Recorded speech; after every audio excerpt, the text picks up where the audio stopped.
Welcome to NeedleXChange, a place where thread and thought intertwine. Oh, that's a great strapline, that one. Thank you. My name is Jamie Chalmers, aka Mr. X-Stitch, and today I'm continuing my conversation with the fantastic Hattie McGill, an embroidery artist who has stitched her way from palace classrooms to the silver screen. Oh yes. In this second part of our conversation, Hattie talks about pivoting her practice during the pandemic by launching a series of Goldwork embroidery kits, how she balances studio life with film commissions, and the joys and realities of working in the embroidery industry today. We also get her cultural touch points and basically just have a good old chinwag with someone who I've known for a long time and who I'm a massive fan of.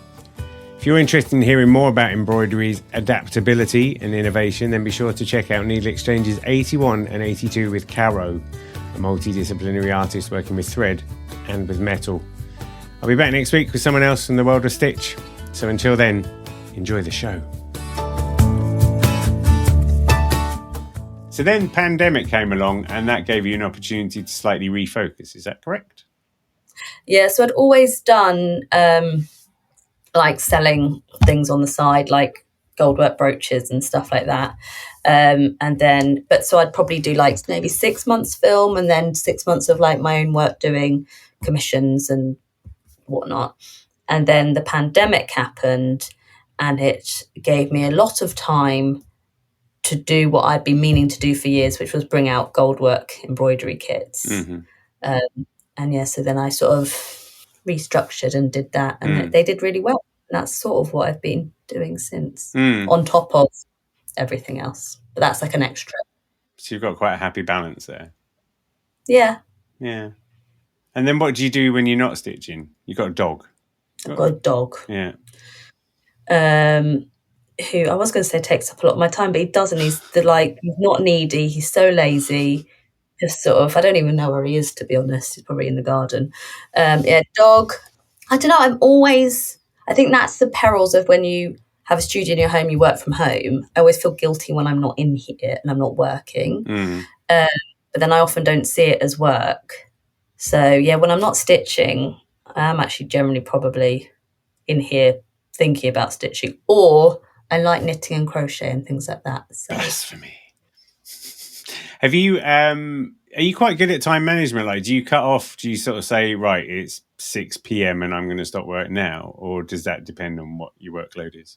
It depends what I'm working on. Because if I've got a lot of work on, I will just continue working until my other half goes, it's dinner time, we need to eat, or like you need to go to bed or something, because I will just like focus.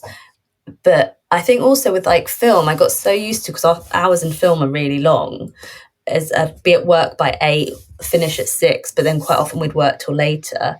So when I first started like working on my own stuff a lot more, I tried to keep to those hours, but actually it doesn't work for me. So I generally try and like, I might start a bit later, but then I'll generally work till like 8, half 8 every night. Right. Just like figuring out, and I'd get really cross with myself if I didn't originally stick to those hours. Like, well, that worked in film, so I can do that with my own stuff. And then I'd get really cross with myself if I didn't, like, oh, you weren't at your desk at 8, Hattie. But then actually it doesn't really matter because it's my own studio and I'm doing like my own kits and stuff. So it's just sort of looks like restructuring my day to what, I sort of remember in the early days of working from home, like 2000 and when would it have been? 2008, something like that. And I worked for a children's charity, and you work from home. And for a while you're like, yeah, I'm working from home. I can do what I like. And then you go through a phase of going, oh my God, I can work from home and everyone thinks I'm going to be slacking. So you go through like this guilt layer, and then there's these other bits and bobs, and it's all just a bit bonkers, isn't it? Because you're just like, oh. It is. I mean, when I'm like, if anyone from my film world listens to this, if I'm on film work, I do stick to film work hours from home. But at my own work, I'm just trying to give myself like a bit of grace, because I guess that's the perks of like self-employed, working for yourself things. Yeah, but it's also recognizing that it's okay to do that. It's okay to go with the flow, because actually it's a bit more like balanced that way. You don't want to force it, that kind of thing. Yeah, exactly. It's taken me a long time to sort of figure that out, I think.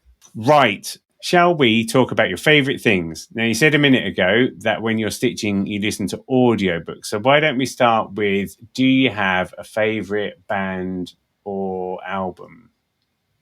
This is a tricky one because I was like, oh, do I? But actually, I think I do. It's a band called, they're not like super famous, called The Slow Show. Okay. They're from Manchester. And I just think it's just one of their album White Water has just been one that in this house we've just played on repeat for like, I don't know, like 10 years or something. Genre is? You know what? I'm shit at genres. I don't know. Guitars? Electronic? Oh, they've got guitars. It's sort of like slow, but they also occasionally will have like the odd trumpet in there. A bit post-folk? Klezmer adjacent. But we sort of discovered them years ago. Well, it says here, they're British indie pop band is what Google says. Years ago when we were at Bestival, I think it must have been either the year I started the RSN or the year before. So we're thinking like 2012, 2013. We were at Bestival when it was still on the Isle of Wight. Actually, I don't even know if Bestival's around anymore. And it was like post with breakfast, like late, go for breakfast, get your breakfast cider. And from just like one of the smaller tents, we heard this music and we were like, oh, that sounds a bit of all right. So we went and just sat, and it was just like the best thing, like one of the best things we saw that entire weekend. They were so good. And then we went and we saw them. We went up to Manchester to see them. We saw them in London a few times. And they're just incredible. They're just so good. Yeah, I love them. So The Slow Show, I think it's called White Water. Right. I used to have the actual physical CD of it, and then the dog ate it, which was really annoying. Yeah, actually, the dog ate I bought a new cap about 2 months ago, and then discovered yesterday the dog had chewed that. I'm not very happy with that dog right now. It chews everything. Really. They always just pick the weirdest things just to go for. Annie is her 6th birthday, and me and Flora bought her a tiny little baby fennec fox thing. Like, it was like the thing that Flora bought for her. And literally the day she gave it to her, at some point in the afternoon, Astro chewed its nose off. We were just like, Flora was in bits. Annie couldn't have cared, particularly. She'd only had it for 10 minutes. Yeah. Do you listen to music when you're working? Or do you listen to, I know you said audiobooks or whatever. Does it matter what you listen to when you're working? I mean, quite often I'll say audiobooks. So if I go through phases, I'll either be like, I'm listening to audiobooks. If I'm on a film job, it'll be mainly audiobooks, podcasts, something like that. But I quite often will just have like some crap TV in the background.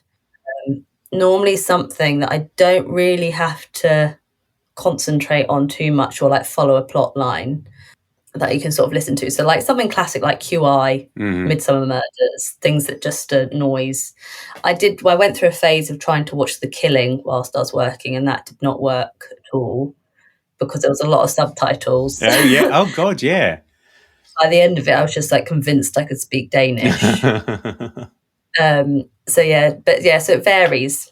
And if it is music, I like to listen to classic FM at the movies sometimes, especially if I'm doing, because it's just like, I can't, if I'm doing anything that's like admin-y, spreadsheets, I have to like just listen to music, because otherwise I'm just not doing it. Yeah, and that stacks up, because one of the things I was going to ask you is, like, I find that if I want to get something creative done, then I have to listen to music. If I'm doing something relatively mindless or something where I don't have to think too hard about it, then I'm happy to listen to people talking. Yeah, I'm exactly the same. Yeah. If it's something that I have to really concentrate on, it has to be like music. Yeah, or something like QI where it's just I've seen it before and it's just sort of background noise. But I can't work in silence at all. Yeah, no, me either. Drives me nuts. I go sit in my mother-in-law's house and listen to the ticking of the clocks. The minute any of them go out the room, I'm like, Alexa, God damn it, bail me out here, please. I'm dying. What was I going to say? And then you listen to classical movie music because that's like industry adjacent. Just keeps you in the mood. Well, it's weird. Like, from when I was younger, my mum was a special needs teacher. And so she could probably just see all like the cues for someone who was a bit, I don't know, neurodivergent in some ways. So it also meant that she was like tuned into like new practices to help people. And I did not concentrate at all when I was younger. Like I was just constantly just off the wall. And so she took me to this person and she said, oh, she should listen to classical music like for 15 minutes every night. So I did. And it's meant to like, I don't know if it worked. So I don't know if it's like, I don't know, stemmed from that, but I do just find classical music quite calming. But yeah, classic FM at the movies is great. Like Lord of the Rings, Potter, you can't get better than those. I think what's quite nice as well is with that kind of classical music is it doesn't get too like da da da da, does it? And that's the stuff that will get you going, won't it? That's the same as like dance music. Especially if it's linked to like a film and you've got a good memory with that film or something, then it's good. So I do quite like listening to that. Okay, so let's go via audiobooks then. Let's go about like the kind of books. Is there a last good book you read? Do you have a favourite book? I think I've got probably two favourite books. Probably, I don't know if they're a bit basic. Mr. Tickle. It's like, no, that is a bit basic. When I was at school, I did a module on Gothic literature, and since then I've just loved that. So The Woman in White is one of my, by Wilkie Collins, is one of my favourite books. And also Brighton Rock. Okay. I love a good mystery. Right. An eerie mystery. And things like that. Yeah. Mm-hmm. Yeah, I don't think I've read either of those, so unfortunately I don't have any witty banter. What's Woman in White about? It's a Victorian sort of Gothic. I mean, it's not like scary about. It's quite complicated. Is it a ghost story or is that The Woman in Black? I feel like at the theatre once. Right, I've seen that at the theatre, I think. I went on a school trip once and I didn't watch the second half. I was so scared. That's terrifying. Yeah. But no, The Woman in White is more, it's not ghostly. Right. At all. It's just a bit eerie. Yeah. Yeah. And do you like reading books or do you prefer listening to books? I do like reading books, but I feel like I just don't get the time to do it, apart from, I have a Kindle and I read that at night, but then I generally find myself like falling asleep after like a page. But so audiobooks for me, if I'm out like walking the dog or just working, I've just listened to audiobooks all the time. But yeah, actually I've started, I don't know if I actually will, I will finish it, but because I'm classic, I always start books and then forget about them. But we went to see Operation Mincemeat at the theatre a couple of weeks ago, so I downloaded The Man Who Never Was. Okay. Which is about that. It's quite good so far. Is it? What's it about? So it's about Operation Mincemeat. It was a thing in the war where they were trying to trick the Germans by dumping a corpse in the water with loads of papers on it so that they would think that the British were doing something else than what they actually were. But it's all about the process of how they had to get like a dead body and stuff like that. Right.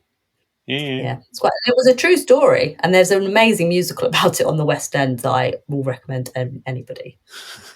I heard something on a podcast the other day where they were saying there were some ops that people did one time where they were aware that Hitler was insecure about his masculinity. So they were trying to coerce fruit growers to put feminine hormones into their fruit because they knew that he would ultimately end up eating that fruit in the hope that they could over a period of time like demasculine him or something. Yeah, I just love all this ridiculousness. It's just bonkers, isn't it? And the Operation Mincemeat was partly devised by Ian Fleming, who wrote Bond. Okay. Yeah. Yes, part of that team. This is a random question, but have you ever woken up on embroidery? Like, have you ever fallen asleep at it? Have you? Yeah. Standard.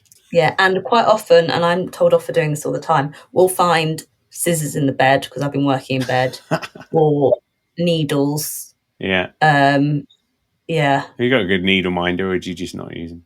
I have a few, but I still don't know how needles constantly end up on a different floor of the house than I've been working on. Like, they just follow me around. It's more fun when you've got children. That one's always good fun because you're like, oh, there it is. It's in my daughter's bum. Yeah. Well, our dog, when he was quite young, had a coughing fit one night, and this needle with thread attached just came out of his mouth. And I looked at my boyfriend and he was like, there's only one person that we can blame for. I have no excuse. That's fair. Really, at all. Podcast recommendations, NeedleXChange notwithstanding, obviously. Obviously.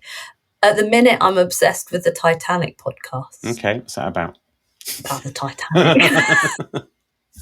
It's so good. I've got so many people onto it. It's so interesting about, like, they do an episode like every week about getting up towards how it sunk, and it just didn't know that there was so much behind it.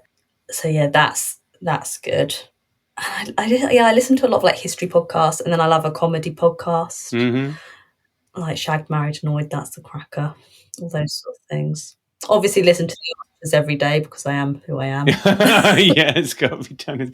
I remember once somebody we knew who, like, he was coming to visit. He was like a friend of my mum's, I think, and he was coming to visit, but he just sat her in his car to let the Archers finish before he came in because he was just like, no, this is my time. That's what I'm doing. I used to do that if I was timing it as I got home from work. My mum does it too. Yeah, just like I just will sit on the drive for like 3 more minutes just because I need to get to the end of this episode. I mean, I don't listen to it, but I remember there was something as well, wasn't there, a while ago, where Brian Eno offered to like sort out the theme music, and then they played theme music for like 2 days and then turned it back again because everyone was like, "How very dare you!" Like Brian Eno, do you know what I mean? Like proper. Yeah, put his heart and soul into it, and then just everybody was angry about it. That's amazing. And then it's a bit one of the things though. Sometimes the Archers is so crap, but like I can't stop listening to it. Yeah, my Mary used to be like that with EastEnders, but we've managed to wean her off it because it's just not good. I was like, look, here's a packet of cigarettes. Have that. Yeah. Might be better. Yeah, it's got to be better. Films. Got a favourite film that you haven't worked on? Got a favourite film you have worked on? Favourite film ever that I haven't worked on is Hunt for the Wilder People by Taika Waititi. Yeah. It's just such a good film. It makes me so happy. And if we ever like I just don't know what to watch. If we watch something, we're always like, should we put on Hunt for the Wilder People? And it's just got such a good soundtrack, and it's just such a good film. I mean, anything that Taika Waititi touches is really gold. So yeah. Have you watched What They Do in the Shadows? Is that what it's called? The vampire thing. Yeah. Funny. So funny. So good. So good. So good. Here's a good one. Matt Berry apparently went to the same school as me. I think apparently he might have been in the year above me, but obviously wasn't fully Matt Berry at that point because I don't. That's so cool. I don't remember him. It's not like I have any. Matt Berry beat me up or whatever. But and they've got a thing. They're trying to do a reunion at our school because it's like 50 years since the school opened. I'm pretty sure he's not on the Facebook group. Yeah. Is everyone like, we're only going if Matt Berry's going? Yeah, honestly. Yeah. I mean, I like to think it was because of me, but actually I've come off it now. They don't even know who I am. None of them do need work. I'm not important. What about, I mean, are there any films, like what was Wicked the most enjoyable film you worked on? I mean, they've all been great. They've all been great films. It varies from job to job. Bridgerton was so much fun as a job, and Wicked was a lot of fun, and just creatively just really good fun, and we had a really good team, and also it was a good film too. Did you watch Bridgerton in the end, like the actual show? Yeah, I thought the costumes, second series costumes, I was just like, they're just having a laugh, aren't they? They're just really having a lot of fun here. I always seem to remember one with like a massive bow. That might have been I think that might have been the third series. Third series. Right. Yeah, the third series, I feel like they just had a lovely time. Why not? You got nothing to lose. Let's just do this. What else I did? I mean, yeah, just like, I mean, in terms of like enjoy, like ones that are films that I've done that I probably would have watched anyway, like any sort of the Agatha Christie type ones that I did. Like I did some for Why Didn't They Ask Evans? Which actually I didn't even realise that my work was in it until I was just watching it anyway. Right. Because I'd sold one of my necklaces to a designer friend and just thought, oh, she's just buying it for herself. Didn't even like click. And then we're watching it. And then Ed, my boyfriend, was like, that's your necklace on the actress. And I was like, oh yeah. So yeah, there's lots of things that I probably would like, anything like Agatha Christie or something I would be watching anyway, even if I didn't work on it or not. Have you got an IMDb page? I think so, Have yeah. You? Damn. Have you got a Wikipedia page? No, not yet. Maybe one. Yeah, I keep saying that as well. I can't bring myself to write it, but for God's sake, somebody needs to do it. I'm getting desperate. Oh God, I feel like mine would be very boring. I don't know. You're like I'm still workshopping the title of the podcast, but you're like the Hollywood gold star. I don't know. Cinematic gold. Oh my God, I'm writing that down. Cinematic Goldwork. That's your strapline there. That's very good. Is there an interesting fact that not a lot of people know about Hattie McGill? See, I asked my sister this because I was like, I've had such a boring life. I don't think I was like, all I've got is that potentially we did gymnastics competitively when we were younger. And she was like, no, you are an idiot. And I've got a thing in my family, which we call lunger's knee, which is, it was her birthday party actually. And it was a bad taste party. So you had to dress up in like your worst possible taste. And I dressed as Mr. Motivator and was quite pissed, like quite drunk. And I think I must have been like 18 or something, and was doing like some classic, like 80s lunges. And my knee popped out and I dislocated my knee. It then popped back in and I tore all my cartilage in there and had to have 3 operations. Wow. Just from dressing up as Mr. Motivator and lunging. Wow. Does it come out and in now? Is it a thing? It occasionally does like pop out, but I haven't really done any damage to it. How many people threw up when it came out at that party? I feel like, and then when it popped back in, everyone's just like, oh no, that's tipped me over the bed. Not many. I was just like, because I was in that level of drunk where I was like, it was quite funny and it probably hurt. I just didn't like register it. And it swelled up massive. And my sister was just like, your knee's always been that fat. We just haven't wanted to tell you, because she just didn't want to take me to hospital. Right.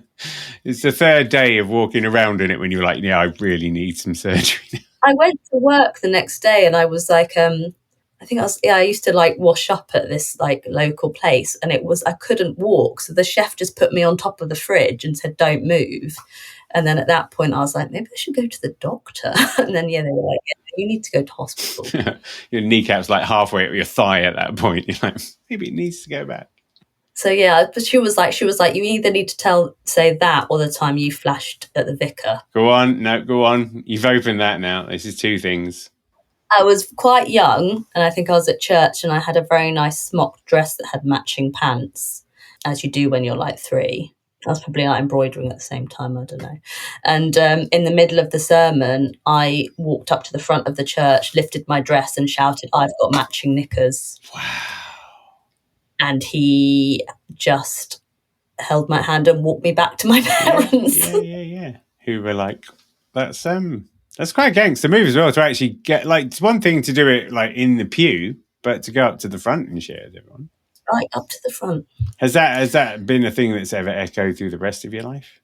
No. I feel like that was my one and only time flashing, hopefully. Hopefully. Well, ask your sister. She's the one who clearly knows what's going on. So that makes all the difference, doesn't it? And then she's like, oh, and then there's that whole lie you've been telling since you were 3 about the needlework. It's like, that's quite interesting. It's all a sham. I feel like she's just waiting for a Daily Mail article to write about that or something. That's amazing. Hattie, thanks for having a NeedleXChange with me. Oh, thank you. Thank you very much. I've had such a lovely time. It was such a lovely time. It's the most painful thing ever. Thanks for that.